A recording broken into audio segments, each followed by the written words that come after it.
This week's episode of Our Fair City has been brought to you by HartLife, all the life you'll ever need, and by The Cleansed, a free post-apocalyptic podcast set 15 years after an energy crisis strikes America. Over 30 actors star in this production, recorded entirely on location in Maine, featuring an original score and cinema-style sound effects. Listen now at thecleansed.com. That's TheCleansed.com.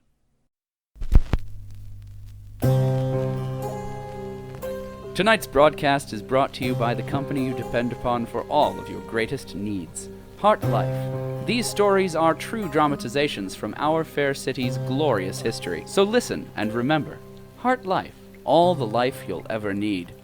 Tonight we introduce you to the singular individual known to the HartLife Corporation as Neal Henderson, PWC. Neal has just completed the arduous and lengthy trek from his place of work on the extreme fringes of the deepest level of the city to the corporate offices within the monolithic HartLife Tower. From the light of the People Mover's open door, one can see his shadow approaching, as bystanders and passers-by cover their noses defensively. He is wearing rubber hip waders and a brown shirt. A shovel with a broad, gleaming head is strapped on his pack. The word Betsy has been carefully etched onto the handle. And so, Neal Henderson, known to some as the sharpshooter, strides toward the polished brass elevator that will bring him to his manager's office. Although he has never met the man face to face, he is able to control his nerves. He punches the button for the second floor, higher than he's ever been in his life as a policy of our fair city. I wonder if I'll see the sky. The elevator doors open and reveal a wide corridor. The door he wants is right ahead. It reads, Stratified Management Resources.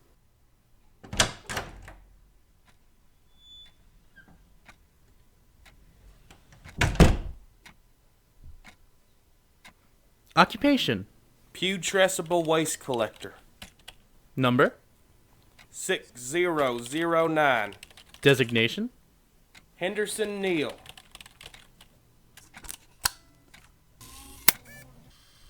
Interview session number 63528 with the policy Henderson Neal, PWC number 6009. Well, Mr. Henderson, what brings you to my office today? I came to tell you that the storms out in Field 3 are getting worse, and the crew needs more supplies.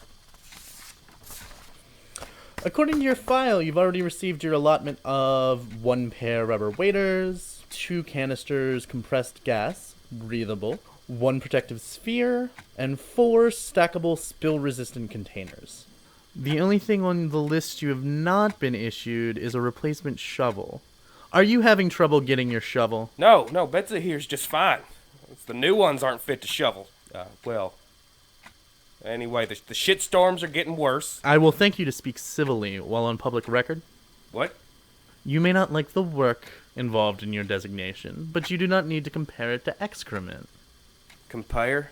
What are you talking about? You are a very singular person, Mr. Henderson. Do you know, in all of my 63,528 interviews, I've never before spoken to anyone of the designation PWC. I'm not even sure what it is that you do. You also have a materials list second in strangeness only to the maintenance, operation, and logistics engineers. And this makes me wonder what exactly your job entails that makes you think you deserve excess materials. I've never, for example, received a similar request from any of the moles. Not a single claw trimmer or earthworm over their budgeted allotment. Unless you have a very compelling case, I recommend you fill out these forms and submit them down the hall. are you telling me you don't even know what I do? It has never been my position to pry into the dealings of our lowest tiers. I've only recently been reassigned to your strata. Well, what did you do to get shit canned down to my strata? That is none of your business. Must have been real stupid. The intricacies of our hierarchy are hardly to be understood by someone without the organizational mind. You are proving exactly why people with your identity variants are sent as far away from civilization as possible. Look, if there's someone else I should be talking to, just... There is no one else you may talk to. If I am to assist you, I need for you to explain to me your issue in full, beginning with the basics of your occupation. You sure there isn't someone else more qualified? I'm sure. Okay. Being a PWC means I shovel the putrescible waste of Hartford into tubes where it's burned to make power for your city. And this putrescible waste is... Two things. Number one, it's the huge amount of food waste from the tower. Bones, squishy red things, spoons. Very well. What is number two? Sorry? The second thing that you shovel. Well, it's number two. What? Be frank. Frank? Okay. Shit. I mostly shovel your shit. Excrement? Sure. Excrement, poo, butt clusters, doo-doo, dookies, caca, ass goblins, blind eels, stool. And if you want to be technical, the decaying, slightly liquefied feces of every policy of HartLife. So, these shitstorms you spoke of... Oh, I meant what I said.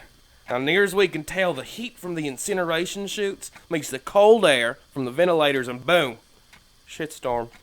Gets real rough. Waves go all the way to the ceilings, and the winds are so strong, it shits sideways. We PWCs are really a shit creep. I'm not sure I've ever encouraged anyone to swear more in my office, but I believe the end of that cliche involves a paddle. I'm to assume that these storms are the reason for the protective sphere. Yep. Storms pick up real fast, though, so you have to be faster. I've seen a lot of rookies go under because they didn't get into their bubble fast enough. Those with luck persevere, it seems. I guess. But that's why I came to you. The storms are getting worse. What, worse? You got some kind of hearing problem? Now, I don't know why, but the last two storms have been so bad I didn't think any of us were walking away. The other guys ain't gonna say anything. They know why we're put down there. But I swear on my girl, if that keeps up, you're gonna have exactly one shit shoveler left within a cycle. You, I presume. Well, that depends on how this meeting goes. See, if I don't get at least one more canister to inflate my bubble, Betsy and I might not make it either. Betsy's your girl. I'm a shovel, you nincompoop. Well, I do apologize, Mr. Henderson, but extra canisters are not covered by your policy. So I cannot issue you further materials unless you fill in this form and hand it in at the desk downstairs. You should hear back from us within the fiscal cycle. Weren't you listening? I'm sorry, but our time is up. Thank you for visiting. Remember, we have an open door policy here at HartLife. All the life I'll ever get. And so, desperate and angry, Neal leaves his manager's office for the first and last time. As he sets out into the city, one cannot help but wonder what will become of him. Will he obtain the requisitioned materials he needs, or will he instead hang up his waders and make for greener pastures? Will we find out why the sharpshooter used up his last gas canister? What inspired this sudden streak of rebellion? How can he go on? Find out next week in The Best Little Whorehouse in Hartford.